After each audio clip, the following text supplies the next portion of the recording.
Total రుణమాఫీకి సంబంధించి problem వచ్చింది కానీ అమరావతిలో లాస్ట్ ట్రిప్ కూడా ఈ భూములు 29,000 ఎకరాలు తీసుకున్నటువంటిది ఉంది కదా, 29,000 మంది నుంచి 32,000 ఎకరాలు వాళ్ళకు కూడా రుణమాఫీ చేశారు. అయితే అంత వీళ్ళు చెప్పినంతటి అప్పు వాళ్ళ దగ్గర ఉండదు. వీళ్ళు కట్ ఆఫ్ మనం చంద్రబాబు గారు వస్తారు రేపు పొద్దున మన భూమి తీసుకుంటారని ఏమి అప్పులు కట్టకుండా ఉన్నాం కదా. ఒక రైతు సాధారణంగా ఇప్పుడు ఈ సీజన్ లో అప్పు తీసుకున్నాడు, నెక్స్ట్ సీజన్ కట్టేయాలి కదా. కట్టకపోతే బ్యాంక్ ఏం చేస్తుంది, సహకార బ్యాంకులు అనుకోండి తెలివిగా అది కట్టేసినట్టు రాసుకుని మళ్ళీ కొత్త అప్పు ఇచ్చినట్టు రాస్తాయి. మీకు ఐడియా ఉంది కదా, పల్లెల్లో ఏం చేస్తారు కోఆపరేటివ్ బ్యాంకులో మనం 1,00,000 జమ చేసేసుకున్నట్టు చూపెట్టేసేసి మళ్ళీ కొత్త అప్పు ఇచ్చినట్టు రాస్తారు.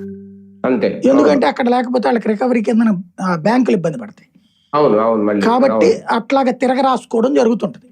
అలా క్లియర్ చేసినట్టు మళ్ళీ అప్పు తీసుకున్నట్టు సేమ్ వడ్డీ కట్టలేకపోతే ఆ వడ్డీని కూడా కలిపి అదనంగా అప్పు పెట్టినట్టు రాస్తారు. అక్కడ డాక్యుమెంట్ ఎట్లాగో పొలం కాగితాలన్నీ వాళ్ళ దగ్గరే ఉంటాయి కాబట్టి ప్రాబ్లం లేదు. కోఆపరేటివ్ సెక్టర్ లో అదే జరుగుతుంది. ఇక మిగతా బ్యాంకుల్లో అంటారా ఇవ్వకపోతే గనక జప్తు చేస్తారు వాళ్ళు ఏం ఊరుకోరు కదా. కాబట్టి ఎప్పటికప్పుడు కట్టేస్తుంటాం మనం.